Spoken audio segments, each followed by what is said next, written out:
This is the Competitive Strategy and AI Methods and Strategy Research webinar hosted by the Strategic Management Society. As John A. said, my name is Milan Mirak. I'm from the University of Southern California. And I'm putting together, or I'm chairing this webinar, but really the focus will be on our panelists, who I'll introduce in a second. And I want to first acknowledge our sponsor, which is the Competitive Strategy Interest Group of the Strategic Management Society. So within kind of the growth of AI that we've seen in the last couple of years, there has basically been kind of two streams of research. So on the left, these are obviously AI generated, but you have folks coming and studying how AI is shaping organizations, how they're shaping the way we think, the way we make decisions, the way that we can use these tools. But then on the right, many of us have said, well, these tools are also useful in many ways as part of our own research. We can use a lot of these tools and they can help us do the work that we're doing as researchers, as teachers, as all these kind of things that we do in our daily job. And that's kind of enabled us to do a lot of things that we couldn't do before. And that's really what this webinar is about. So, there's a few examples I'll go through, and then I think the panelists will do a much better job of this. But for instance, there are a lot of traditional kind of, or there are a lot of techniques in econometrics that have kind of fallen to judgment, or where we've had to kind of rely on intuition and things like that, because we didn't have a good kind of automated way of doing certain things. And now there have been a lot of, let's say, new developments where a lot of these ML tools have come in and helped us not change econometrics, but effectively augment it and to do a lot of things that before were kind of hard to do. And so some of the panelists will be talking about that. A lot of times we have variables that in many ways were difficult to construct beforehand, at least in a reliable way. And now we can use some of these ML tools, some of these large language models to actually generate these variables in a reliable way. And that's something that some of the panels will be talking about. Another challenge is that we have kind of long and complex documents that earlier might have been difficult to make sense of, but now a lot of these tools can help us do that. And then also we have things like text annotation and data cleaning, which were often really manual tasks, but now maybe we can use some of these automated tools to help us do that. And so the panelists will be going through this. To introduce them, first up will be Professor Rita Katila, W.M. Keck Professor of Management Science at Stanford University, Faculty Director at the Stanford Technologies Ventures Program, and I think currently a sabbatical scholar at the Stanford Human AI Interaction Institute. Then we'll have Professor Natalie Carlson from the Wharton School talking about how kind of AI tools can be used to augment can be used to kind of augment used to construct classification and used to kind of augment things that are currently being done by humans as a way of generating additional data that we can use as inputs to our research. After that, we'll have Professor Nan Jha, Dean's Associate Professor at the Marshall School of Business, University of Southern California. And finally, we'll have Joseph Harrison, Associate Professor of Strategy at Haslam College of Business, University of Tennessee. Just to remind everybody about the format, it'll be 15-minute presentations followed by 5 minutes of Q&A. The Q&A will be through the chat, and so please enter your comments into the chat. And then what I'll do is I'll kind of make sure after 15 minutes that the presenter has time to go look at the Q&A and kind of respond to the comments. And then, of course, you could always take the discussions offline. And before we start, I want to, again, thank the Competitive Strategy Interest Group, Olga Hahn, Francesco Castellaneta, and Joost Rietveld. A final announcement before I hand it off to Rita. So this is an SMS webinar, but if you're interested in these topics, prior to the SMS annual meeting on October 17th, we'll be hosting an SMS extension conference. So this usually happens in an area, kind of a city adjacent to, or sometimes the host city of the SMS annual meeting, which in this case is Istanbul, one of the days before or the days after. In this case, on October 17th, we'll be having a conference looking at disruptive digital technologies, data, and AI in Belgrade in Serbia. That's about a 1-hour flight from Istanbul. On the 16th, there'll be a conference dinner and there'll be a session for PhD students, which give PhD students a chance to interact with faculty. And then on the 17th, we'll have plenary panel presentations. There's a QR code there for those of you that are interested that you can scan if you want to find more information. And there's more information on the SMS events page. With that, I'll hand it over to Rita. Thanks so much, Milan, for organizing us. It's great to be here. Looking forward to everybody's feedback and comments. So I'm Rita Kadilan from Stanford Technology Ventures Program. And my part or my task today is to talk about how to use machine learning, of course, as a method, as Milan mentioned, but for quant scholars using regression studies. So just very briefly, I will talk about, as was requested by Milan, about a recent paper. It's in press for a strategic management journal. My co-authors are here, and it's going to be pretty technical. So the headline is, we're going to be using machine learning in two-stage matching models to deal with sample selection bias. That's a mouthful. So we are complementing, adding to recent studies on the other side of the aisle that have looked at how could we use machine learning for inductive theorizing. And that's for the others in this panel to talk about. My job is to talk about regression studies. If you're a researcher using large-scale data, panel data sets, et cetera, with many covariates, and trying to make a causal claim, how can we use machine learning in that task? Specifically, we are using two-stage matching models, and the machine learning is used to choose matching variables, of course, to enhance causal inference. So that's the headline. My co-authors here are Phil Reinecke and Jason Rathe. Both are alumni of our PhD program. So here we go. This is the paper. Here is the part where you want to screenshot. So here's the paper I'm going to be talking about. It's open access, so it's freely available. And if you don't have access, just email me and I would be delighted to send it to you. My co-authors here, very, very fresh off the presses, not assigned to an issue yet. And we do have a video abstract available. So if you look down towards the second to last line there, it says video abstract on YouTube. So it's actually really good. So I would say fabulous video abstract to watch. So this is 2 minutes of your time to get a quick sense of what the paper is about. Okay, so here we go. A little bit about me before we get started. So I've been working on AI for a long time. I started on weak AI, meaning today we are in strong AI.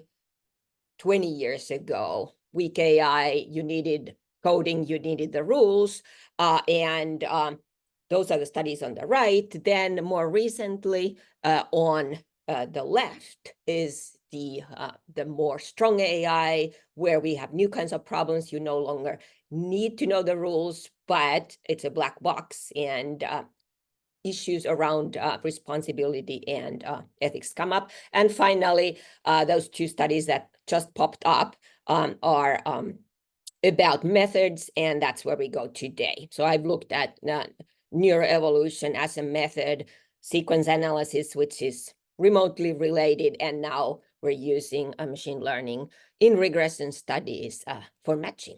So that's where we're going today. So what's the motivation? Strategy, since this is SMS seminar, strategy is about complex decisions. There are often a number of factors that influence an organization, team, an individual, a strategist who is making a decision, and those factors tend to be also interdependent. And we are, as a strategy scholars, we are interested in complex decisions and their effects on performance of firms, whether that's financial or innovation performance. So what is this in practice and how it's related? So for example, a complex decision could be whether to collaborate or not. And it's often influenced by age of the firm, industry, subsector, size of the firm, or maybe the size of the team, a number of factors. And then we're interested in saying, does collaboration or not, that decision influence performance, and in what ways? So a lot of the studies that I personally, and with all of us have done in the past, are part of this question. Organizations make complex decisions. What are the performance implications? So what's the issue here? Why do we need machine learning as a method?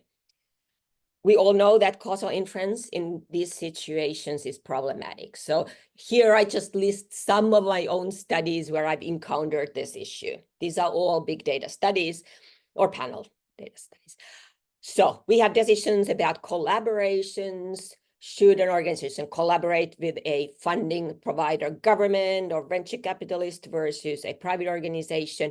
Should an organization acquire or not? Should they do a corporate sustainability decision or not? What kinds of funding should they get? And what are the performance implications? So all of our data is not in a lab. It's not randomly assigned. The treatments here, acquisitions or not, for example, are not randomly assigned. So this obviously is a problem for causal inference. So how do we usually deal with this problem? Two-stage matching models are a common method. We have first stage selection model. We model selection, we match often, typically after that. And then the second stage, we use the selected sample, the treated and the relevant controls to evaluate performance. However, if you've ever done this, have you ever wondered how to pick the variables for the first stage? We kind of tend to use sort of a simple ad hoc determination, yet that first stage is super important for unbiased estimates of performance in the second stage. So that first stage is where we're going to be using machine learning in this paper and in my presentation today. So using machine learning to effectively match treated to the relevant control groups that are identical in everything but the treatment. So that's objective. This is a screenshot from our fabulous YouTube video abstract. Just to put this in visual terms, we had the treated of our population. Those are the red people. How do we identify the relevant control groups? The light blue control people that are identical but the treatment. So that's where we are using the machine learning for, and that gets directly to sample selection bias issues. This is another screenshot just to visualize what are we trying to do here. We're trying to improve first stage in order to reduce bias in the second stage. And why is this important? Of course, as strategy scholars, second stage, those performance implications are the ones that where we really want to have most unbiased estimates. So having the first stage right directly impacts the second stage performance results. Okay, paper in a slide. Here we go. So on the left, we have the current state of research, and then on the right, on the right is our paper. So I talked about complexity of strategic decisions in theory, but it's often not taken into account in this first stage in empirics. So in our paper on the right, we use machine learning assisted two-stage regressions and get to this get to the use of improving our deductive strategy research with machine learning. What is the problem research to date on the left, or maybe an opportunity? Possible treatment selection bias, and what are we doing in this paper on the right? We're using machine learning method for the first stage to have stronger causal inference. And then what is the evidence? I'll motivate our approach. Why do we want to have the first stage? Are people using first stage, second stage models in strategy? Yes, the short answer is yes. And then we have in the paper an empirical demonstration of how to actually use this method. Often when I present the paper, I get the question, who should learn this method? If I'm using regression studies, even if I'm a two-stage modeling person, should I bother learning machine learning? There are a couple of things where machine learning can be really helpful. If you look at the third column, it's where machine learning assisted second stage is particularly helpful. One of the issues you want to check if you have your number of variables in the model is far larger than your number of observations. Machine learning in the first stage can be really helpful. Also, if the variables are dependent on each other in that first stage, If that's a possibility, you can have, you should have machine learning to check. Also, if you have complex interdependencies, you have functional forms, it's not necessarily a linear model. If that's a possibility, machine learning can be helpful. And also look at this. If you have a large number of variables, they're potentially not linear. So you need to be checking, squared terms, etc., interactions. Your intuition as a researcher tends to reach its limits. The models become fairly complex. So having a machine to tell you and help you in this research process is highly recommended and useful. And finally, if you have large enough data sets so you can cross-validate, meaning your training data where you are building your model can be separate from your validation and test. I'll show that in a second. Then it's highly advantageous to build a machine learning model. Machine learning also provides you a couple of quantitative metrics to test how good your first stage model is. Okay, so let me show you a little bit of evidence why we decided to do this study. We did a meta-analysis of two-stage matching studies in Strategic Management Journal. Our reviewers were skeptical whether this is a big enough problem or an opportunity. Are people really using these models? Turns out, yes, there's more of these kinds of models than you think. They're in across many industries, across the different countries, different kinds of problems. We detail this evidence or these studies in our SMJ, and particularly propensity score matching, which is the specific application that we are highlighting in the paper, is used by many of these studies. So this, there's plenty of evidence that these matching methods are used by strategy scholars, and it's important to be using those right. So what are some of our observations looking at these past studies that have used two-stage matching models? And I want to be fully transparent that my own studies are part of this. So on the left, we have some of the issues that we encountered. Untestability. So we don't really know how well the models actually perform. With machine learning on the right, we can split the data into training, validation, and test sets. That provides an assessment strategy, how well our models are performing. There's under and overfitting, fitting to a specific circumstance, the danger being that your models are not generalizable to the full data.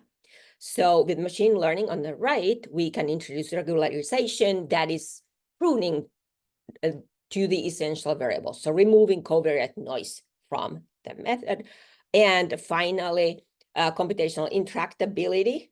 Machine learning helps you with big data sets by using optimization methods. And we have a couple of tips about that in the paper.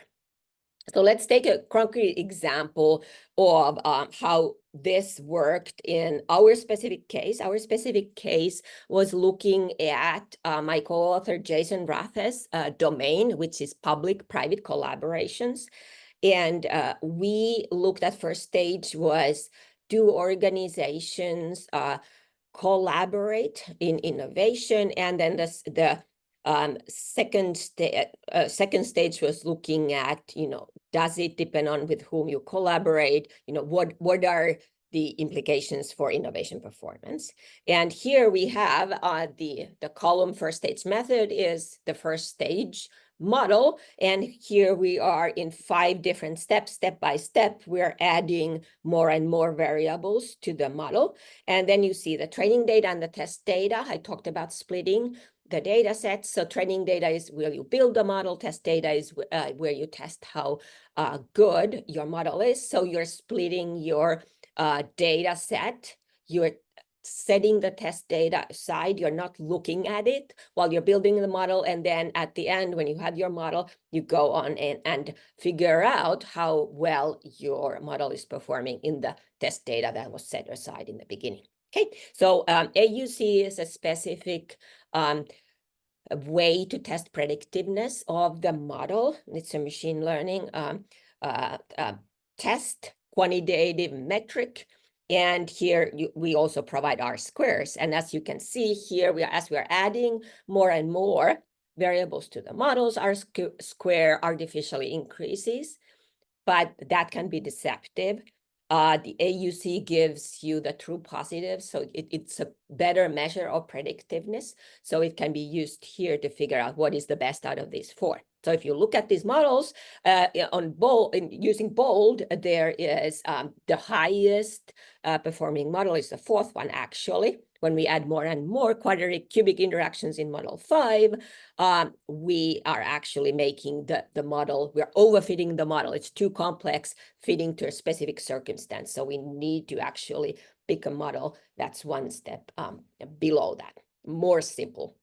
So again, here you also see that we used regularization, another machine learning technique, to find that best performing model. So this is just an example of not an ad hoc selection of what to put in that first stage model, but more of a quantitative way to evaluate which model is best. Okay, so in the paper itself, we are going through the steps of how to build a machine learning model or this propensity score matching model using machine learning, how we're splitting data, how we're training and validating the model, and then how we are evaluating its performance. And then, of course, this is the first stage. So then we have the best matches and we can proceed and actually run the second stage, which is the final performance model. And this is just for illustration. We do find in our data set, which was this public-private firm collaborations, we do find that some of our collaboration types actually are more precisely estimated after we've added machine learning to the first stage. And in case of one of these collaborations, we actually also find that as we have a more precise or more effective first stage model, the actual result flips. And these are significant changes if you are a firm thinking about a strategy and its performance implications. Okay, so let me wrap up here. What did we do today? We introduced machine learning to two-stage matching models to deal with sample selection bias. And we looked at regression studies using large-scale data with many covariates. And looking at this area where the use of machine learning is still less well understood. So we all encourage, all of us authors, Jason, Phil, and I encourage you to give it a try and also watch our YouTube video abstract to get more of the steps of this method. We talked about helping deductive strategy researchers unpacking this machine learning matching method. And then our conclusion is here really that machine learning can help. And as I said, happy to talk more about this. And if you need the paper, do email me. Great. Thank you so much, Rita. So I let you run over time because I think you were, I didn't want you to kind of miss the kind of key part of your presentation, but you did have a few questions in the chat. And so maybe in the interest of time, to avoid kind of running over time, I'd say maybe kind of, follow up with some of the folks in the chat. And in the meantime, I'll invite the next speaker, Natalie Carlson, to share her slides. Okay, thanks so much, Milan. Thank you to you and the organizers for including me in this. I'm really honored to be included in this panel with so many other distinguished speakers. Let me share my slides with you all. Sorry. Okay.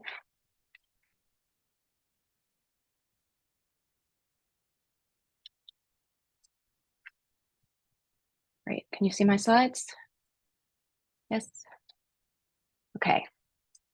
So this is new work. You can find a slightly older version of this paper on SSRN. The most recent version is on my website. SSRN has been buggy today and will not let me update the version of it. So I'll also drop a link to it in the chat at the end of this presentation.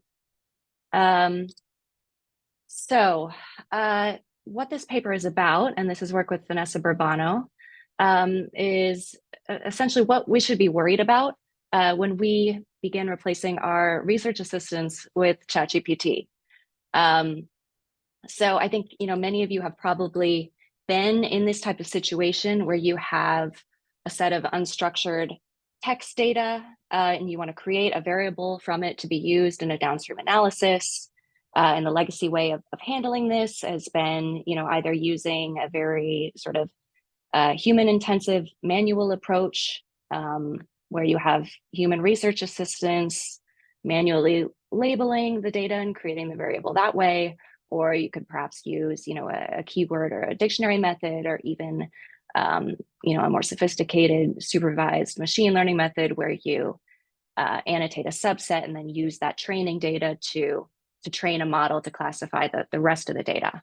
But with the release of ChatGPT and the advent of large language models, many people have been replacing this approach with using LLMs to do this with either zero-shot learning, meaning no examples, or with few-shot learning, giving it a few examples and trying to see if it can basically perform the role of the human RA. And so this paper represents our experiment with using this method and some of the takeaways that we came away from when we made this experiment, some of the things that we think people should be concerned about. And we suggest a method for hopefully ameliorating some of the concerns people might have about the bias or the misuse of these methods, so that if we do introduce them into the research process, we can do so with a little bit more certainty about the rigor and the way that they're being used.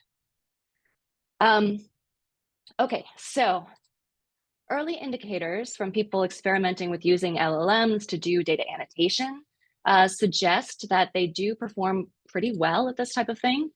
People have experimented with comparing, for example, ChatGPT to crowd workers like Mechanical Turkers, or even to experts in annotating text data. And they found that it can do pretty comparably, or sometimes even better than experts. But LLMs can also do strange things. So, for example, people have found that the results of LLMs can be sensitive even to formatting changes in the way that prompts are designed, like punctuation or spaces. And if you ask, for example, if you ask LLMs to design their own prompts, they do some really mysterious things. So, for example, people have found that when trying to get LLMs to solve math problems, you ask them to design its own prompts to perform better. For some reason, it improves performance if you tell the LLM that it's in a political thriller to add urgency to it. And no one really knows why it behaves that way. And so there's a lot of sort of mysterious eccentricity behind the black box in this case. So this should maybe have us a little bit concerned. So in this paper, what we do is we had an old paper in the file drawer. When way back in 2016 to 2017, we built a supervised machine learning model to undertake the task of identifying sustainability claims in Kickstarter projects. So this is a crowdfunding platform you're probably familiar with. We built a supervised machine learning model to try to identify, does the product or service offered in this Kickstarter project benefit society? And what we did is, have experts and RAs label a training set and then use that to build a supervised machine learning model. And it took months and months of work, as well as thousands of dollars to create the training set and train the model. And so, when ChatGPT was replaced, we kind of took this out of the file drawer and thought, let's see, how does it compare to this? The upshot is it gets pretty close, even just with the most bare bones zero-shot method. But we found that when experimenting with different prompts, that the downstream results, that is, if you then take that variable generated by the LLM and use it in a regression to estimate relationships, they could be sensitive to some of these really kind of minor variations in the way you use the prompts. And this, for us, raised red flags about the ways that this could potentially be misused or just create unreliable results. And so what we did is create this method we call prompt variance estimation, which is essentially a way to bound the downstream results of analyses that use variables generated by LLMs and understand how sensitive they are to minor variations in prompts. And this is a really kind of flexible approach that we think can help people feel more confident about the downstream analyses that use variables created in this way. Okay, so here's the use case that we have in this paper. We have the full text of all of these Kickstarter campaigns from 2009 to 2016. Here is the original method that we built years ago, which was a supervised gradient boosting machine. We trained it on a hand-labeled data set that was labeled by RAs and crowd workers. Like I said, we spent months building this. It performs pretty well. And essentially, it will take the text and it'll offer a probability score. Does this project offer a product or service that benefits society? Okay. To replicate this process using LLMs, this is a really kind of easy process that anyone can use using, in this case, the ChatGPT API. We borrowed this function actually from a previous paper from Rathie et al., which basically calls the API. Then you loop over your data, ask it to generate a binary response, answer with only a number, 1 for yes, 0 for no, and then you take that response and you just append it as a new column to the data. So in this case, we introduced the most bare bones prompt, just please read the text of the following Kickstarter campaign, consider the following question, does the main product or service benefit the broader society? Answer only with a number, 1 for yes, 0 for no, here's the text. Okay, so this is the most bare bones prompt you can imagine. But people who have been experimenting with prompt engineering have suggested there are a few things that you can do to make LLMs perform a little bit better, give the AI an identity, give it step-by-step instructions, include examples. And so in our first set of experiments, we tried out a few different types of prompt preambles. So for example, we tried a couple versions where we gave it different identities. So we told it you are a student research assistant working on a research project on corporate sustainability, or you are an expert researcher on corporate sustainability working on a research project, or we gave it a few examples to try to reduce the incidence of false positives. So, for example, just because the project uses the word community doesn't mean it benefits the broader society. We are looking for projects to have a concrete benefit, such as donating proceeds to the homeless, for example. And what we found is that even with the most bare bones approach, it gets within the ballpark of our meticulously constructed machine learning model. So up to about 85% accuracy with just the bare bones approach. Giving it an identity, either a student research assistant or an expert researcher, boost the accuracy a little bit more. And the one that gave it a few examples to try to reduce false positives boosted it above our gradient boosting machine classifier. But perhaps even more interesting than this is the fact that the two different identities, and these prompts were identical, except for telling it you're a student research assistant versus an expert researcher, replicably changed the label on certain projects. And I see a question about the temperature, which is a great question. So we set the temperature to 0 in these examples just to minimize randomness. And so all of these were pretty much perfectly replicable upon repeats using the same prompt. So what was interesting is that changing the identity, just the identity of the LLM, changed the labels on about 2% of the instances reliably. And it's not really clear why. Like, why would a certain example be given a different label if you tell it it's a student research assistant versus an expert researcher?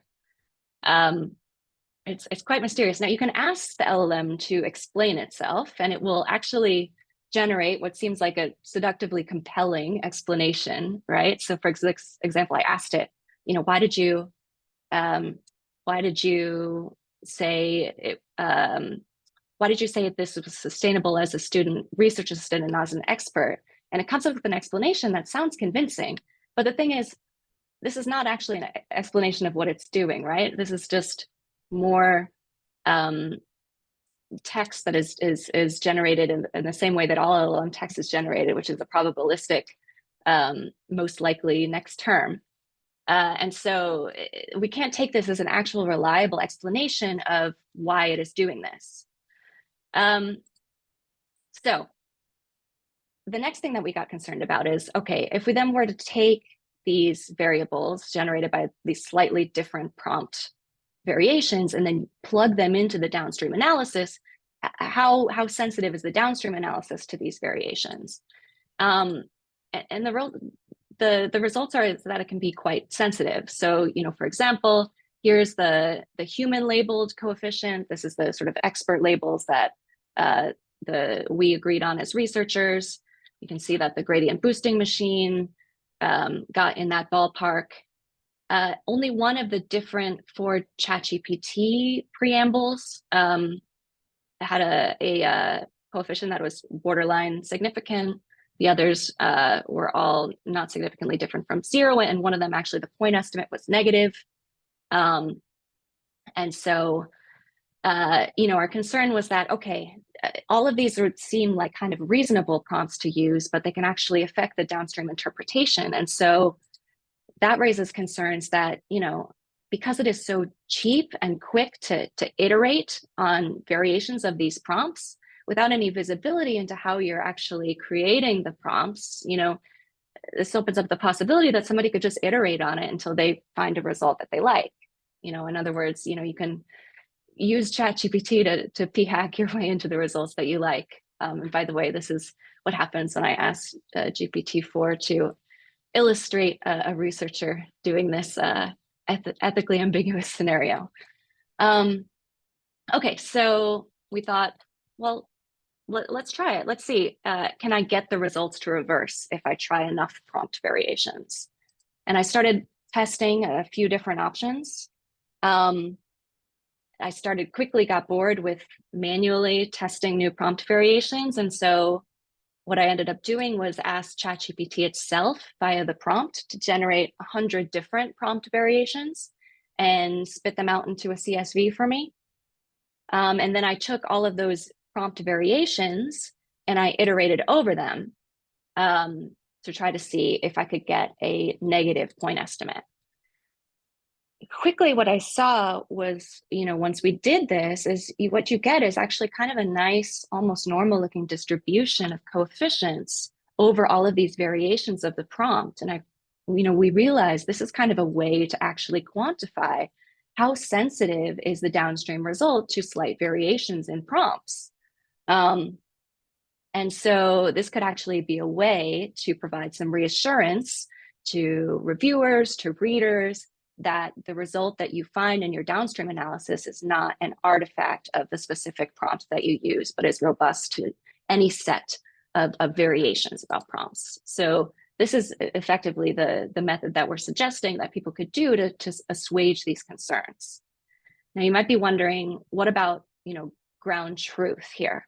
One thing that you could do if you're worried about, is there an anchor to ground truth, is take a subset and have them labeled by experts or by the researchers, or perhaps you already have a set of ground truth observations. You can weight the different prompts according to their accuracy with respect to the expert labels, such that more accurate prompts get higher weight.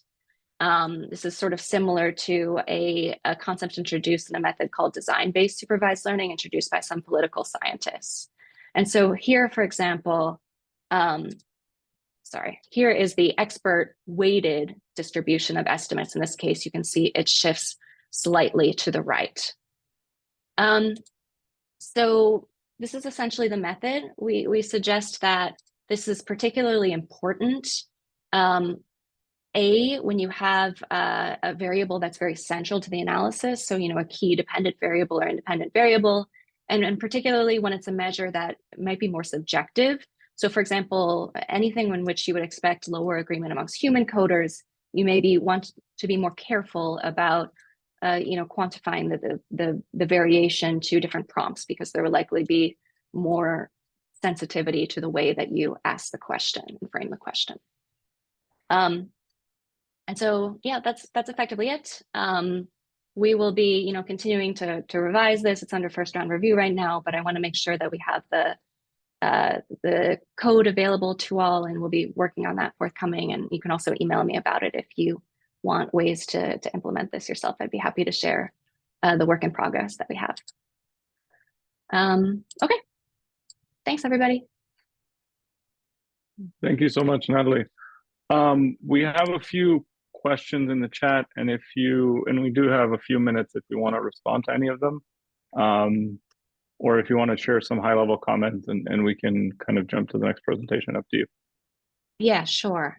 Okay, so yeah, I saw a couple questions about the temperature and if you were to repeat the different scenarios.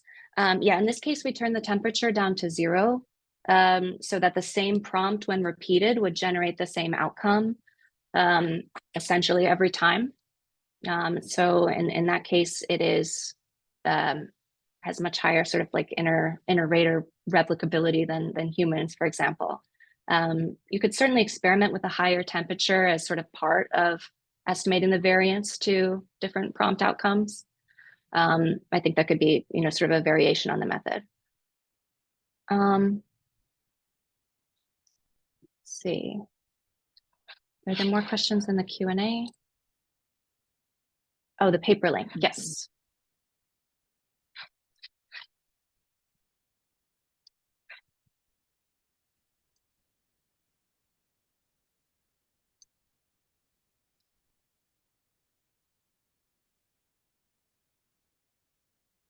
Okay, great.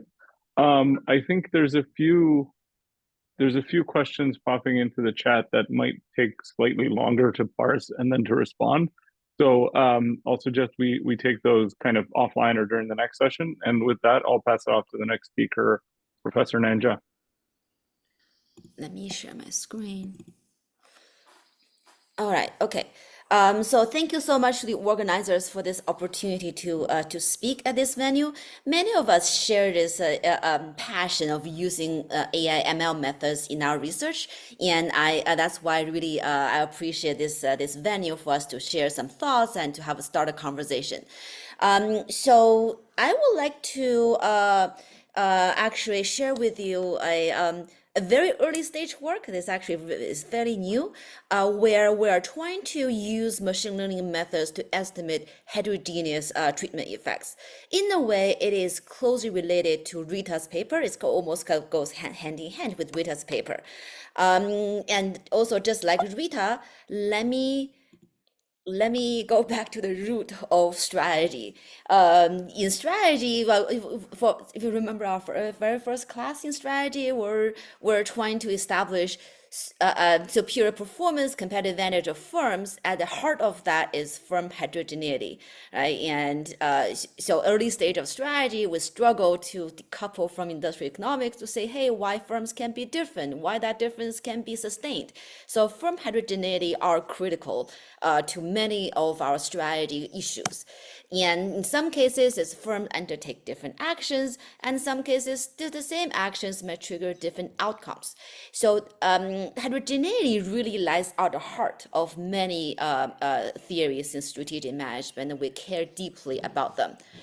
That being said, our empirical methods are not actually well designed to capture heterogeneity. So I'm going to particularly focus on the difference in differences approach here. It is a powerful method. The traditional way of carrying out DID captures the average treatment effect well. Well, in a way, I'll show you some other discussion, but it's not really designed to uncover heterogeneous treatment effect, which is like some treatment effect that varies based on context. And there are two main reasons or two main points as I have it here. The first one is the matching, right? So thanks to Rita, who laid the ground for why matching could be a problem. Some of the traditional matching methods would be a problem. And here, there is a what people would call the curse of dimensionality problem. We have lots of covariance in matching, and if you have done some of the DID analysis, you probably have went through these agonizing phases when you wonder, why should I choose this method, like variable or other variables? And these variables can interact, and should they be included in matching? In most cases, researchers make a subjective call of what variables to be used in matching. And the problem is that actually will not really produce the nice parallel trends. But the second the pain point is that the traditional way for us to capture heterogeneous treatment effect is through interaction terms, right? So the main effect matters more in this context. Therefore, I interact the main effect with a measure of that capturing that feature of the context. So the problem there is that first of all, if our main effect of the average treatment effect is not really captured accurately because of the matching problem, then there'll be a problem with the interaction effect. Second is that this traditional approach of interactions, it requires a lot of statistical power. Let's use a hypothetical, very simple example that we think there is an interaction effect between firm H and size. And let's say we just have indicators of old firm, young firm, big firm, and smaller firms, and you got 2 by 2.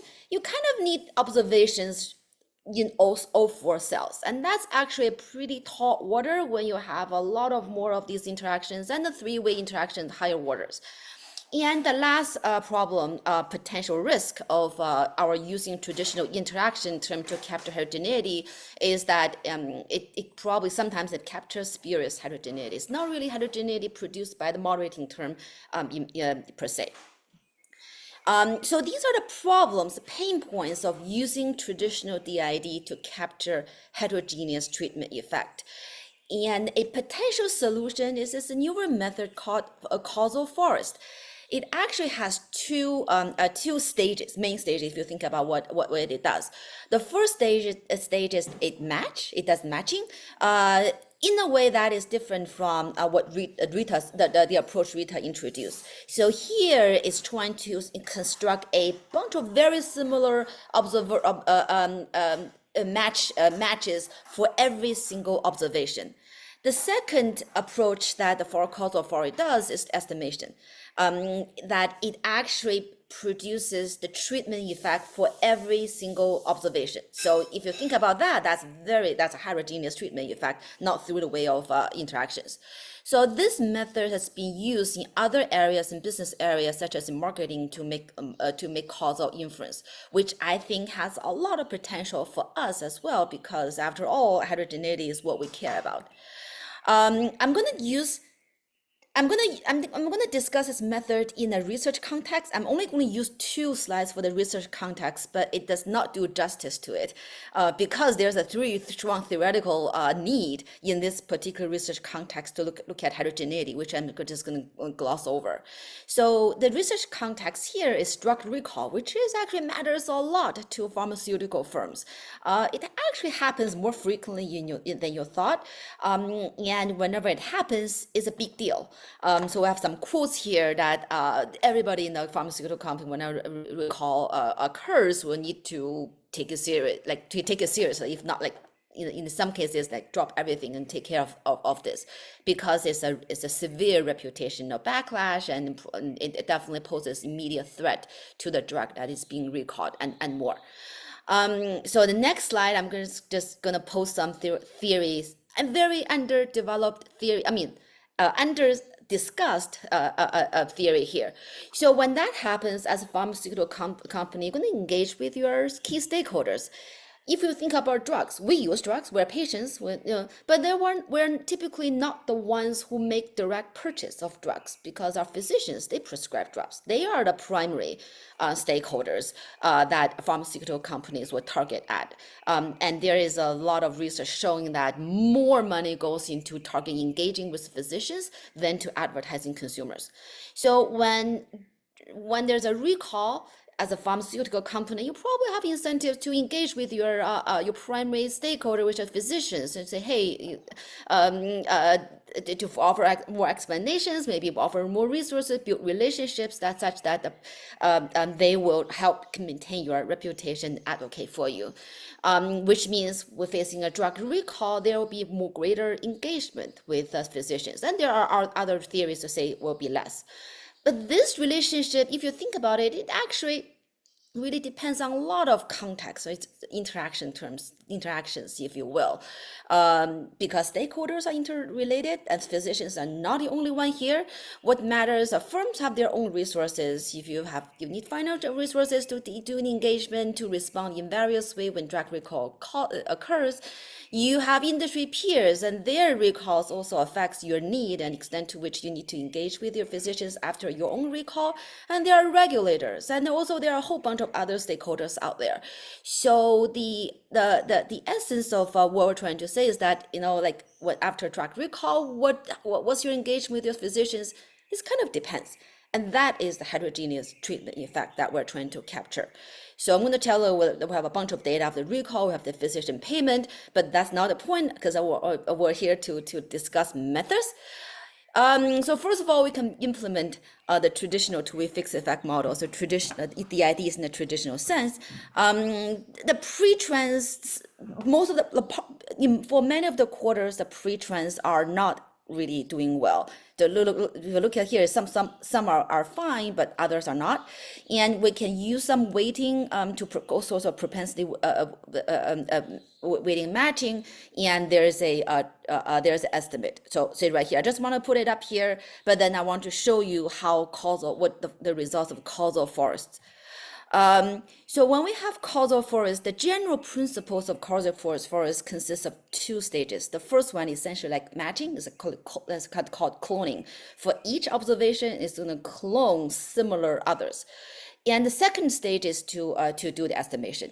Then there you have the treatment effect. You have now that you have constructed a treatment group and a control group, the difference will be your treatment effect. That's how it works. And by the way, so also have the cause. So we start with the causal tree. You do it once, and you do it multiple times you have a forest. And let me just give you a just illustration of what does it mean? What does this method do? So it actually will start with a whole bunch of variables. And so if I ask you to look at the upper left, we have three illustrations here. I ask you to look at one cloning via causal tree, the upper left panel. So what you have here, we start with a massive amount of those variables and data. In our case, we have like 89 variables up there. And the algorithm will go in there, randomly start somewhere and try to parse out, like they were trying to figure out we call it the leaves, or the subgroups, where the within group the variation will be minimal, but between group variation will be optimal. And there are a lot of things to be done in this process, such as to tell it when to stop and all these additional checks on the way. But what leaves means, for example, I'm just using a hypothetical example, like this terminal node, this subgroup. What does it mean? It means that if you're able to see my screen here, so let's say my branches are on my left side is yes, and on the right is no. So for those observations from quarter, in our case, the market value is, let me see, is smaller than 11. So let's know, like not larger than 11, smaller than 11. And also the firm revenue in that quarter is smaller than 9. And their patent citation is smaller than 30. Then this group is considered to be highly similar. So they have identified, following some stopping rules, they have identified a leaf. And who is to say where we should look at market value first, or who's to say that 11 is the threshold? Well, not the researchers, that's what the algorithm does. And you do it multiple times. There's definitely not do it one time, which is shown in step 3, the bottom panel there. Because the algorithm go in the randomly start from somewhere, the estimation will look different. But when you aggregate them, it reduces variance and alleviates the overfitting problem. So on each leaf, you will, because you've identified these the treatment control groups, you will have a treatment effect estimated, which is shown in the just illustrated on the upper right panel. Which is called number 2, estimating the treatment effect. So it's essentially, this is a very much kind of a non-parametric approach, where the algorithm will go in there, find similar others to the focal observation, and then calculate the treatment effect. And you do it a whole bunch of times. All right, so this is how we implement our implementation stage in our study. So first is the search for the clones, which I explained as the first stage, and then you will be able to generate a full distribution of heterogeneous treatment effect by observations. But because we care about these heterogeneous treatment effect, we want to explain what explains them, what makes this main treatment effect heterogeneous. So there's an extra step of trying to offer some explanations for this effect. Let me just show you the results of looking at drug recall, like the treatment of drug recall on the payments to physicians. So first of all, when you aggregate all the individual treatment effect, you get what amounts to an average treatment effect. So you can use the CF, the causal forest, to generate ATE, and the estimation here is actually quite similar to the traditional the traditional IPW plus the DID approach. But then, because we have not only an average effect, we do have individual treatment effect. You can lay them out there, display them. It's almost like histogram. What they look like. This is what they look like. You'll see that it's not homogeneous at all. There's quite of a distribution, and in addition to eyeballing the results to say, yes, heterogeneous treatment effects exist, there are some statistical tools called the rate to give you an indication that, yes, indeed, there is quite a bit of a statistical heterogeneous treatment effect in this particular data. And the next step, we have, now that the CF have captured these heterogeneous treatment effect, we want to explain what they are. And there we resort to the traditional regression model. That's the part where, I skipped a whole bunch of discussion about theory. Theory tells us there are some directions to look. There are some variables that will create heterogeneous treatment effect, and those variables will be our X. And the Y is the individual treatment effect that was generated by the causal forest, which was shown in my previous slide. And let me show you what the results look like. So how to read this? So what it means is that let me just show you the plots. Maybe that's easier. So the main relationship here is drug recall would increase would shape physician payments made by pharmaceutical firms to physicians. And for example, and individual treatment effects are estimated, the firm's lobbying expense explains the variance in individual treatment effect. So what that means is that for firms, for example, with a low lobbying expense, when there's no recall, their payment to the treatment, to the physicians are pretty similar. But then when there's a recall, firms with low lobbying expense, their payment is increased so much greater. So the treatment effect of recall on physician payment is so much greater for firms that have lobbying lower lobbying expenditure. So if you want to do that, you want to do the interaction terms, I can tell you that estimation is like interaction term is not statistically significant. And that's because of all the pain points that we discussed earlier. But individual treatment effect allows you to capture that. And same thing, we can look at all the rivals. They have recalls were not shapes the treatment effect of recall, the focal firm's recall and their payments to physicians. So are a bunch of firm level characteristics such as their R&Ds and their clinical trial experience and revenue. I don't have much time. I'm not going to go through this, so there are not further evidence that matching is important. Rita has illustrated on that, shed much light on that, although Rita and I, we took different approach in matching. I just want to say that what we want to highlight here is to first make the note that heterogeneous treatment effect is critical, theoretically critical, and empirically we need a better tool to capture them. And here is a 3-step framework to carry out this causal forest approach. And in that particular research context, there are some specific insights we can discuss that were generated by this method. So with that, thank you very much for your attention. And I'm gonna, Milan. Thank you so much, Nan, for the presentation. We have about 2 minutes for questions, but I've actually seen that, for instance, in the last presentation, during your talk, quite a few of the questions came in. And so what I'll suggest is maybe we'll jump ahead to the next presentation, and then, yeah, you could perhaps answer some of the questions. Because Joseph is in fact the last presentation, I would encourage any of you that have questions, at least get them into the chat, because that might give Joseph also a chance to kind of follow up offline. So with that, thank you so much, and I'll hand it off to Joseph for the final presentation. All right, appreciate it, Milan. So as we've seen, I think there's a lot of different applications for AI and machine learning in our research.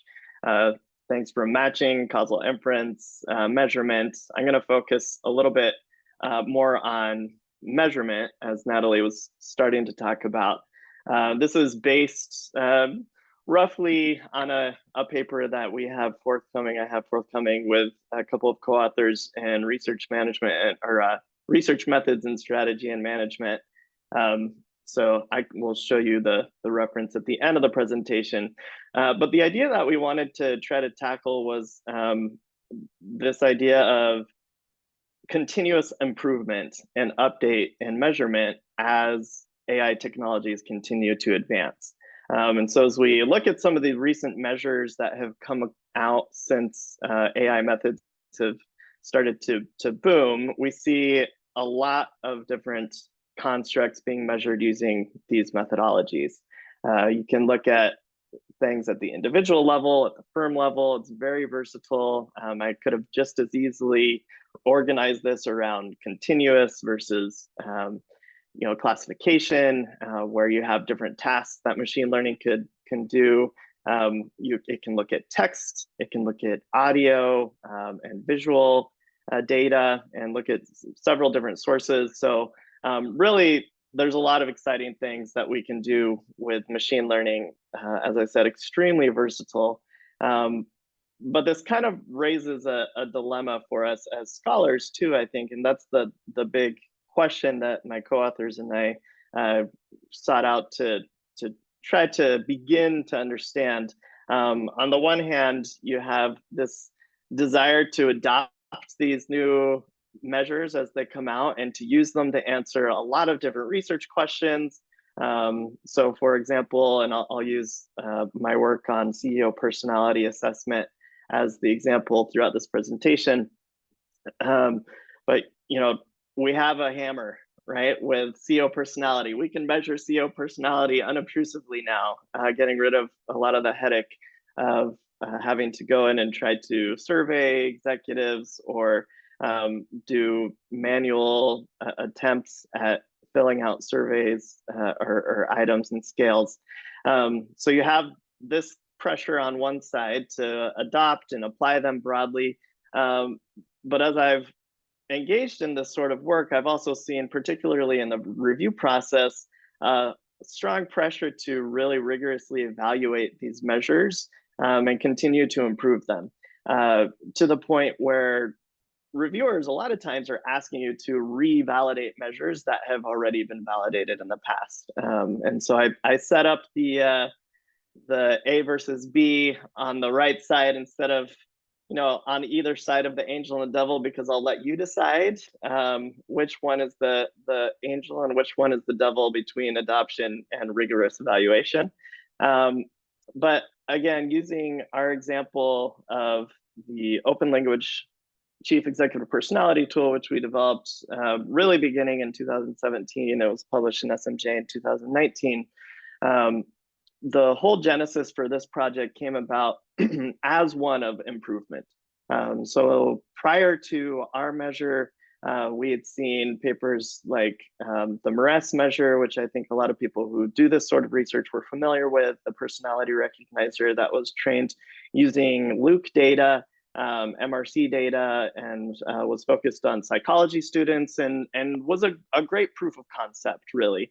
It got validities up to 0.4, 0.6 for some variables.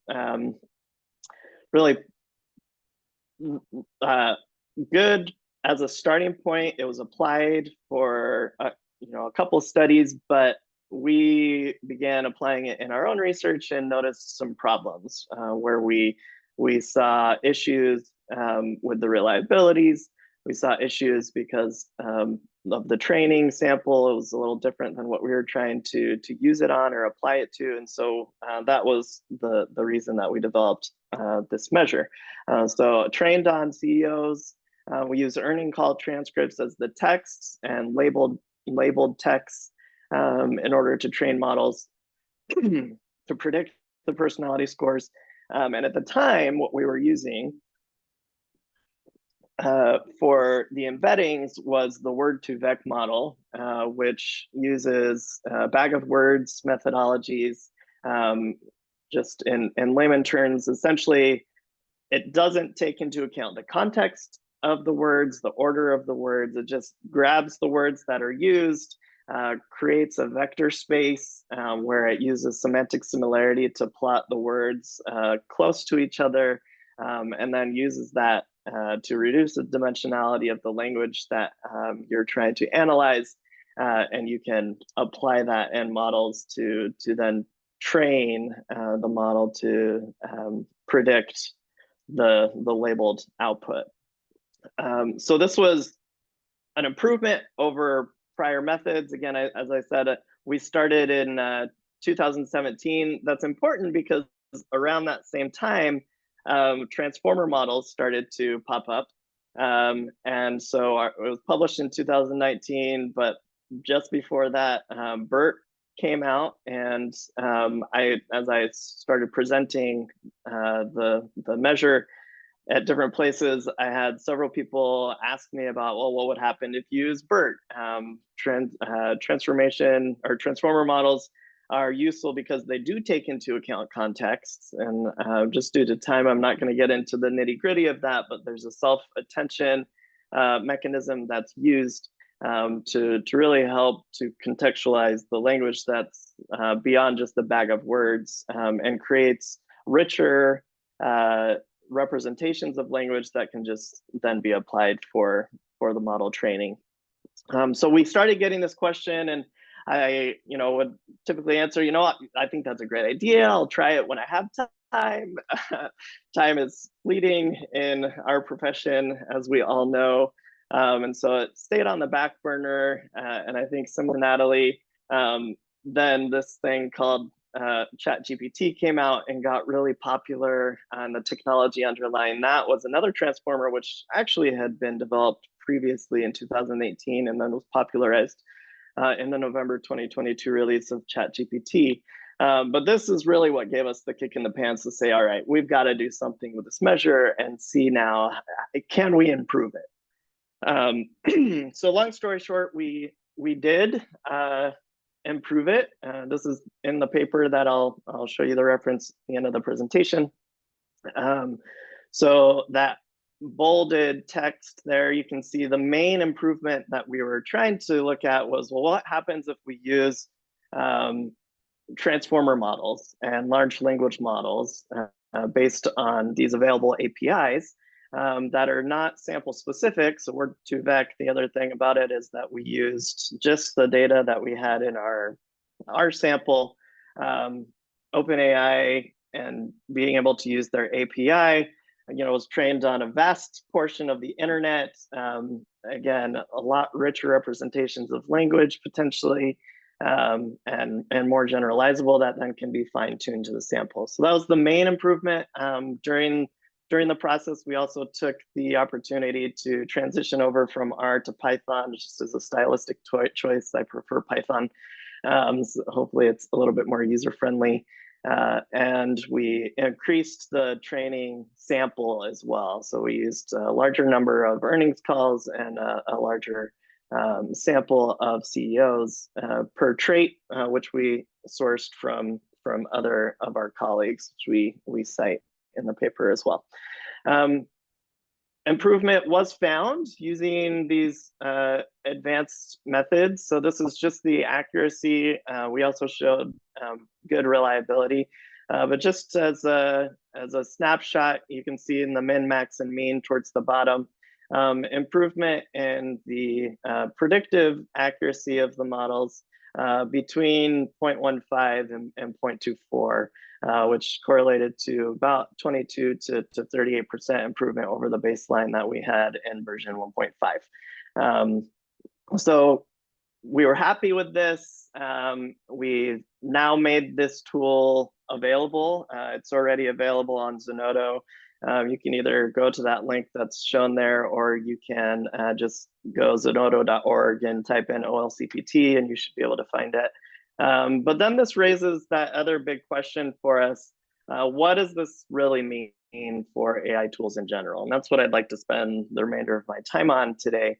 And the paper, how we conceptualize this is using a pragmatic approach to where what we've seen is pressure to improve, to revalidate, which is not always feasible. Right? Not every researcher that applies a tool that has been put out there is going to be able to, be familiar enough with the methodology, or have the data necessary to revalidate completely or recreate the wheel, essentially. And so we want to take a pragmatic approach to this, and this is where in the paper we kind of want to get on a soapbox a little bit and just start a conversation with the field of what do we expect as reviewers and as editors when we're looking at papers applying machine learning based and AI based tools. So the way that we organize it is around three simple questions. The first is, how well does the current tool perform? Which I had mentioned before. Again, our measure of the OLCPT, initially we wanted to create it because we saw a proof of concept, but we thought improvement could be made. And the accuracies that were between the personality recognizer and others, accuracies between 0.2 and 0.4 were statistically significant in those prior studies, but we knew we could get them higher, and so there was an opportunity there. In machine learning, a lot of what machine learning methodologists will focus on is error, and so you want to look at error. Is the current tool performing at a high level? Does it have a lot of error that we could potentially reduce? How generalizable is it, and how reliable is it? And on the generalizability, that again is where our our idea of taking a tool that was made for psychology students and applying it to CEOs, it was probably not great. And so needing to redevelop that for a new population was something else that we wanted to try to tackle. And I think we can continue with that idea moving forward. The one caveat I would say here is that we need to be really careful when we're creating these models, not to overfit the models, and not to seek after a 0.95 accuracy and say that's the best performing model, let's use it just because it has a high accuracy. You also want to be looking at replicability with tests, retests, validities, etc. So as you're improving models, I don't think the expectation should be as reviewers that we always get up to that 90% accuracy. But what is reasonable for the given construct, right? And what's a reasonable improvement over the baseline? The second question we ask is what recent advancements would really be relevant to the tool? And so on one hand, you want to think about the scale of the advancement. And with our tool, again, what we looked at was, well, there's Word2Vec, and there were some, there were tweaks that we could potentially make with certain hyperparameters, et cetera. And machine learning methods are always improving at a small scale, in particular, trying to get to methods that will reduce error and create more predictive validity. But a lot of these small scale improvements aren't going to make big splashes with what we're trying to measure in strategy research. And so one of the things that we emphasize is to the extent that small scale improvements are being made, those who develop these tools should keep an eye on those and be testing them probably in the background. But then when large scale advancements come across, as in LLMs and GPT, it's probably worthwhile to take a look at, all right, what do these mean for the measures that we currently have? Do they create potentially better performing measurement? And really the applicability as well. So I highlighted the LLMs using GPT. One other thing I would note is that we did also try BERT in this update, and BERT did not perform well at all. So BERT has a limitation on the number of words that you can include when you're trying to create your embeddings. And for something like personality, which is very complex and requires a large number of words, we're getting really, really poor results. So just because something comes out, i.e. in this case, BERT, doesn't mean necessarily that it will improve the measurement either. And I think as reviewers and editors, we need to be cognizant of that as well. And finally, how is the tool being applied? And I alluded to some of this previously, but really the big point here is if we want to apply a given tool that has been developed within our research, we need to make sure that we're using a sample that is similar to the training sample. What was the data source that it came from? If we're using earnings call transcripts, is it appropriate for us to then go use shareholder letters to predict personality? Probably not, right? And so that would require redevelopment if we wanted to do that. What about the sample characteristics? If we're looking at CEOs in S&P 1500 firms, is it appropriate then to go look at Chinese companies, or to look and try to translate language from Chinese to English to then create the personality measure? I would say no, right? That's not an appropriate application.